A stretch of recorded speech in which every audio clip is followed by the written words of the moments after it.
This is the Y5 2018 edition, one of the latest budget phones from Huawei that cost just about 130 euros or less, depending on the region. As always, let's take a look at all the pros and cons of this device. The phone does not ship with any extra accessories, just with the basic stuff. In terms of design, the device looks trendy and modern because of its display that has 18:9 aspect ratio. The panel is pretty good overall, even though it's only 720p. However, it could be slightly brighter for outdoor use. Once you pick the phone up, it feels nice and comfortable to hold. However, its plasticky build reminds you this is a budget device after all. As for camera, there is a traditional single sensor system on the back and another shooter on the front. You should also know that there is no fingerprint scanner, but Huawei claims that there will be a fast and accurate face recognition feature that is coming out with a future software update, but that remains to be seen. As far as extra features, you get a notification LED light, LED flash for night selfies, and a dual SIM card tray with a dedicated SD card slot. This is a really nice feature to have, but if you tend to swap your SIM cards often, you should know that the phone restarts automatically each time. In general, this is not a problem, but it messed up my battery test results that I usually show in my reviews. On average, I could get about 7 hours of screen on time while using the phone mostly for the basic stuff and taking some pictures. That is a pretty good result. However, it takes about 2 hours to fully charge the phone, which is not the best result. Sound quality via the headset jack is pretty good. The loudspeaker is implemented in the earpiece and I'm not a huge fan of it. Just like on most of the cheap phones, the sound is tinny and flat. Here is an audio sample.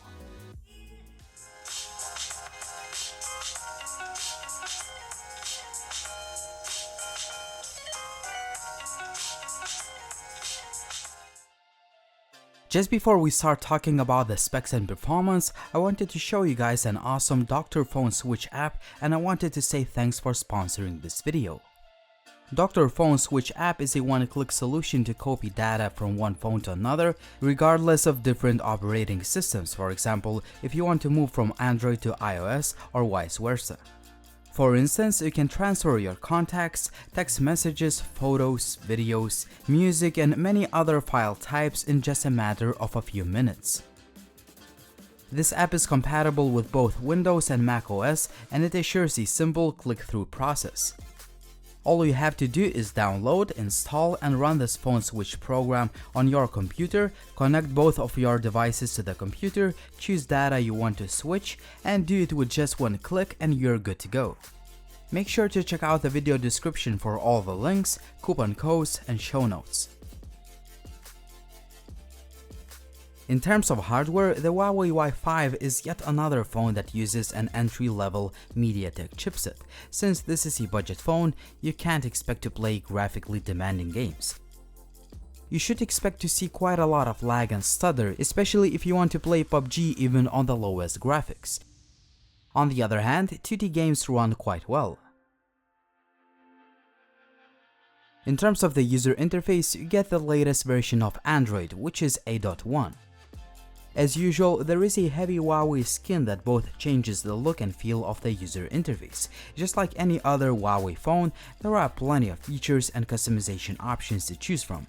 There are many display settings, smart features, you can choose from different navigation ways, and so on. In general, the phone feels quite smooth. However, you may see occasional stutter, skipped frames, or even a bit of lag, but overall, you can't expect a flagship-grade performance from a budget phone. The daylight image quality is quite good for such a cheap phone, but obviously, you should not expect stellar results. If you hold your hand steady, you can achieve decent results. As expected, camera collapses in low light. Selfies look okay, but some of the pictures came out a little bit soft.